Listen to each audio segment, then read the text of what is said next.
ଆଜି ମୁଁ ବିନା ପିଆଜ ରସୁଣରେ ଗୋଟା ପୋଟଳ ଭଜା ଆଳୁ ପୁର ଦିଆ ଭଜା ପ୍ରସ୍ତୁତ କରି ଆଣିଛି। ନମସ୍କାର ସାଙ୍ଗମାନେ, ମୁଁ ଜ୍ୟୋତି ହୋମ୍ କିଚେନ୍ ଆପଣମାନଙ୍କୁ ଗୋଟିଏ ସୁନ୍ଦର ରେସିପି ପାଇଁ ସ୍ୱାଗତ ଜଣାଉଛି। ଆଜି ମୁଁ ପୋଟଳରେ ଗୋଟିଏ ସୁନ୍ଦର ରେସିପି ପ୍ରସ୍ତୁତ କରି ଆଣିଛି। ଆପଣମାନେ ପୋଟଳ ତରକାରୀ ପୋଟଳ ଭଜା ଖାଇଥିବେ। ଥରେ ମୋ ଷ୍ଟାଇଲରେ ଗୋଟା ପୋଟଳ ଆଳୁ ପୁର ଦିଆ ଭଜା ପ୍ରସ୍ତୁତ କରନ୍ତୁ, ଦେଖିବେ ବିନା ପିଆଜ ରସୁଣରେ ଆପଣମାନଙ୍କୁ ବହୁତ ପସନ୍ଦ ଆସିବ। ରେସିପି ଦେଖିବା ପୂର୍ବରୁ ଆପଣମାନେ ଯଦି ମୋ ଚ୍ୟାନେଲରେ ନୂଆ ଅଛନ୍ତି ମୋ ଚ୍ୟାନେଲକୁ ସବସ୍କ୍ରାଇବ୍ କରିଦେବେ ଓ ପାଖରେ ଥିବା ବେଲ୍ ଆଇକନକୁ ଦବିଦେବେ, ଯାହାଫଳରେ ନୂଆ ନୂଆ ଭିଡ଼ିଓ ସର୍ବପ୍ରଥମେ ଦେଖିପାରିବେ। ସବୁବେଳେ ଭିଡ଼ିଓକୁ ପ୍ରଥମରୁ ଶେଷ ପର୍ଯ୍ୟନ୍ତ ଦେଖିବେ ମୁଁ କେମିତି ପ୍ରସ୍ତୁତ କରୁଛି ଓ ସାଙ୍ଗ ଓ ପରିବାର ସହିତ ସେୟାର କରିବେ ଓ ଭଲ ଲାଗିଲେ ମୋ ଚ୍ୟାନେଲକୁ କମେଣ୍ଟ କରିବେ ଓ ରେସିପି ଦେଖିବା ପୂର୍ବରୁ ସବୁବେଳେ ସବସ୍କ୍ରାଇବ୍ କରିଦେଇ ଯିବେ। ଚାଲନ୍ତୁ ମୁଁ ରେସିପି କେମିତି ଷ୍ଟାର୍ଟ କରୁଛି ଆପଣମାନଙ୍କ ପାଖରେ ସେୟାର କରୁଛି। ଆଳୁ ପୁର ଦିଆ ଗୋଟା ପୋଟଳ ଭଜା ପ୍ରସ୍ତୁତ କରିବା ପାଇଁ ମୁଁ କିଛି ପୋଟଳକୁ ନେଇଛି ଓ 3ଟି ଆଳୁକୁ ମୁଁ ଆଗରୁ ସିଝି ରଖିଛି। ଏବେ ପୋଟଳକୁ ମୁଁ ଦୁଇ ସାଇଡ଼୍ କାଟିଦେବି ଓ ତାର ଥିବା ଛିଲକା ଗୁଡ଼ିକ ମୁଁ ଛେଲିଦେବି। ଦେଖନ୍ତୁ ମୁଁ ଭଲସେ ତାହାକୁ ଛଡ଼ି ନେଉଛି। ଏହିପରି ଭାବରେ ଛଡ଼ି ନେଇ ତାର ମଝିରେ କଟ୍ କରିନେବି। ଦେଖନ୍ତୁ ତାର ମଝିରେ କଟ୍ କରି ଥିବା ମଞ୍ଜି ଗୁଡ଼ିକ ମୁଁ କାଢ଼ି ନେବି। ଦେଖନ୍ତୁ ମୁଁ ମଞ୍ଜି ଗୁଡ଼ିକ କାଢ଼ି ନେଉଛି। ଏହିପରି ଭାବରେ ସବୁ ପୋଟଳକୁ ଏମିତି ତାର ଚୋପା ଛଡ଼ି ନେଇ ଦୁଇ ପାଖ କଟ୍ କରି ତାର ମଞ୍ଜି ଗୁଡ଼ିକ କାଢ଼ି ନେବେ। ଆଶା କରୁଛି ଆପଣମାନଙ୍କୁ ଏହି ଗୋଟା ପୋଟଳ ଆଳୁ ପୁର ଦିଆ ମସଲା ଦିଆ ପୋଟଳ ଭଜା ଭଲ ଲାଗିବ। ଯଦି ଭଲ ଲାଗେ ପ୍ଲିଜ୍ ମୋ ଚ୍ୟାନେଲକୁ ସବସ୍କ୍ରାଇବ୍ କରିଦେବେ ଓ ପାଖରେ ଥିବା ବେଲ୍ ଆଇକନକୁ ଦବିଦେବେ, ଯାହାଫଳରେ ମୁଁ ଯେଉଁ ନୂଆ ନୂଆ ଭିଡ଼ିଓ ଛାଡ଼ିବି ଆପଣମାନେ ସର୍ବପ୍ରଥମେ ଦେଖିପାରିବେ। ଦେଖନ୍ତୁ ଏବେ ମୁଁ ସବୁ ପୋଟଳରେ ଏମିତି ମଞ୍ଜି କାଢ଼ି ନେଇଛି। ଏବେ ପୋଟଳରେ ଦେବା ପାଇଁ ଗୋଟିଏ ମସଲା ପ୍ରସ୍ତୁତ କରିବା। ସେଥିପାଇଁ ମୁଁ ଗୋଟିଏ କଢ଼େଇ ବସିଥିଲି, ସେଥିରେ କିଛି ତେଲକୁ ଦେଲି। ମୁଁ ଏଠି ସୋରିଷ ତେଲ ୟୁଜ୍ କରିଛି, ଆପଣମାନେ ଯେକୌଣସି ଖାଇବା ତେଲ ୟୁଜ୍ କରିପାରିବେ। ତେଲରେ ମୁଁ ଗୋଟେ ଚାମଚ ଗୋଟା ଜିରାକୁ ଦେଲି। ଜିରା ତେଲରେ ଭାଜିଲା ପରେ ମୁଁ ଗୋଟିଏ ଇଞ୍ଚର ଅଦାକୁ ଛେଞ୍ଚି ରଖିଥିଲି। ଏହା ବିନା ପିଆଜ ରସୁଣରେ ହେଉଛି, ସେଥିପାଇଁ ମୁଁ ଅଦା ଛେଞ୍ଚା ଦେଲି। ଅଦା ଛେଞ୍ଚା ଦେଲା ପରେ ଭଲସେ ମୁଁ ଗୋଟିଏ ମିନିଟ୍ ଫ୍ରାଏ କରିନେବି ତେଲ ସହିତ।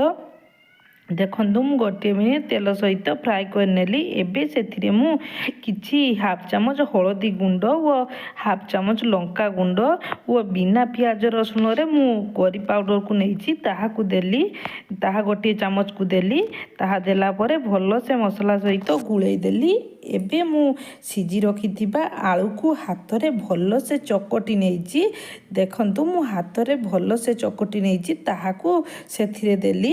ସେଥିରେ ଦେଲା ପରେ ମୁଁ ଭଲସେ ମସଲା ସହିତ ଗୋଳେଇ ଦେଲି। ଗୋଳେଇ ସାରିଲା ପରେ ମୁଁ ଏବେ ସେଥିରେ ସ୍ୱାଦ ଅନୁଯାୟୀ କିଛି ଲୁଣକୁ ଦେବି।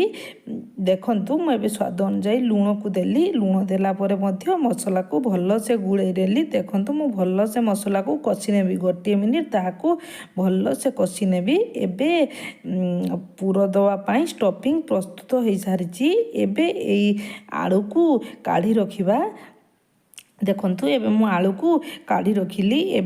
ଏବେ ଆଗରୁ କାଟି ରଖିଥିବା ପୋଟଳ ମଝିରେ ସେଇ ଆଳୁ ପୁରକୁ ଦେବା। ଦେଖନ୍ତୁ ମୁଁ ଦେଖିଦେଉଛି, ଗୋଟିଏ ସ୍ପୁନ୍ ସାହାଯ୍ୟରେ ମୁଁ ଆଣି ତାହା ଭିତରେ ଦେଇଦେଲି। ଦେଖନ୍ତୁ ମୁଁ ଯେଉଁପରି ଭାବରେ ଦେଉଛି ଆପଣମାନେ ସେହିପରି ଭାବରେ ଦେଇଦେବେ। ଏହିପରି ଭାବରେ ମୁଁ ସବୁ ପୋଟଳରେ ଆଳୁ ପୁର ଦେଇଦେବି। ଆଶା କରୁଛି ଆପଣମାନଙ୍କୁ ଏହି ଗୋଟା ପୋଟଳ ଭଜା ଭଲ ଲାଗିବ। ଯଦି ଭଲ ଲାଗେ ପ୍ଲିଜ୍ ନିଶ୍ଚିତ ମୋ ଚ୍ୟାନେଲକୁ ସବସ୍କ୍ରାଇବ୍ କରନ୍ତୁ ଓ ପାଖରେ ଥିବା ବେଲ୍ ଆଇକନକୁ ଦବି ଦିଅନ୍ତୁ, ଯାହାଫଳରେ ନୂଆ ନୂଆ ଭିଡ଼ିଓ ଦେଖିବେ ଓ ସାଙ୍ଗ ଓ ପରିବାର ସହିତ ସେୟାର ମଧ୍ୟ କରନ୍ତୁ ଓ ଘରେ ନିଶ୍ଚୟ ଟ୍ରାଏ କରନ୍ତୁ। କେମିତି ଲାଗିଲା କମେଣ୍ଟ ବକ୍ସରେ ଆପଣମାନଙ୍କର ମତାମତ ମୋ ସହିତ ସେୟାର କରନ୍ତୁ। ଏବେ ଦେଖନ୍ତୁ ମୁଁ ସବୁ ପୋଟଳ ଗୁଡ଼ିକ ଆଳୁ ମସଲା ପୁରି ଦେଇଛି। ଏବେ ସେସବୁକୁ ଫ୍ରାଏ କରିବା। ଫ୍ରାଏ କରିବା ପାଇଁ ମୁଁ କଢ଼େଇରେ କିଛି ତେଲକୁ ଦେଲି। ତେଲ ଗରମ ହେଲା ପରେ ମୁଁ ପୁରି ରଖିଥିବା ପୋଟଳକୁ ଗୋଟିଏ ଗୋଟିଏ କରିଦେଲି। ଦେଖନ୍ତୁ ମୁଁ ଗୋଟିଏ ଗୋଟିଏ କରି ସବୁ ପୋଟଳକୁ ଦେଇଦେଲି। ଏବେ ଗୋଟିଏ ଗୋଟିଏ କରି ପୋଟଳ ଦେଲା ପରେ ପୋଟଳ ଭଲସେ ସିଝିବା ପାଇଁ ମୁଁ କଭର୍ କରି 2 ମିନିଟ୍ କଭର୍ କରି ଛାଡ଼ିଲି। ଦେଖନ୍ତୁ ମୁଁ କଭର୍ କରି ଛାଡ଼ିଲି। ଏବେ 2 ମିନିଟ୍ ହୋଇସାରିଛି। ମୁଁ କଭର୍ ଖୋଲି ଆପଣମାନଙ୍କୁ ଦେଖିଦେଉଛି। ଦେଖନ୍ତୁ କଭର୍ ଖୋଲି ମୁଁ ଆପଣମାନଙ୍କୁ ଦେଖିଦେଉଛି। ପୋଟଳ ଗୋଟିଏ ପାଖ ନାଲି କଲର୍ ହୋଇସାରିଛି। ଏବେ ଅନ୍ୟ ପଟକୁ ଲେଉଟେଇ ଦେବା। ଦେଖନ୍ତୁ ମୁଁ ସବୁ ସବୁ ପୋଟଳକୁ ଅନ୍ୟ ପଟକୁ ଲେଉଟେଇ ଦେଲି। ଏବେ ଲେଉଟିଲା ପରେ ସେପାକ ହେବା ପାଇଁ ମଧ୍ୟ 2 ମିନିଟ୍ କଭର କରି ଛାଡ଼ିବା। ଦେଖନ୍ତୁ ପୁଣି ମୁଁ 2 ମିନିଟ୍ କଭର କରି ଛାଡ଼ିଲି। ଏବେ 2 ମିନିଟ୍ ହୋଇସାରିଲାଣି। ଦେଖନ୍ତୁ ପୋଟଳ ମୁଁ କଭର ଖୋଲି ଦେଖିଦେଉଛି, ପୋଟଳ ଭଲସେ ସିଝି ସାରିଛି ଓ ଦେଖନ୍ତୁ କେତେ ସୁନ୍ଦର ଦେଖାଯାଉଛି, ନାଲି କଲର୍ ହୋଇ ବହୁତ ସୁନ୍ଦର ଦେଖାଯାଉଛି। ଏହିପରି ଭାବରେ ଗୋଟା ପୋଟଳ ଭଜା ଘରେ ପ୍ରସ୍ତୁତ କରନ୍ତୁ ଓ ଭଲ ଦିନମାନଙ୍କରେ ଏହି ପୋଟଳ ଭଜାକୁ ଖାଆନ୍ତୁ। ଦେଖିବେ ଆପଣମାନଙ୍କୁ ବହୁତ ପସନ୍ଦ ଆସିବ। ଯଦି ଭଲ ଲାଗେ ମୋ ଚ୍ୟାନେଲକୁ ନିଶ୍ଚିତ କମେଣ୍ଟରେ ଜଣାଇବେ। ଦେଖନ୍ତୁ ଏବେ ପୋଟଳ ଭଜା ପ୍ରସ୍ତୁତ ହୋଇସାରିଛି। ଗ୍ୟାସକୁ ଏବେ ବନ୍ଦ କରିଦେବା।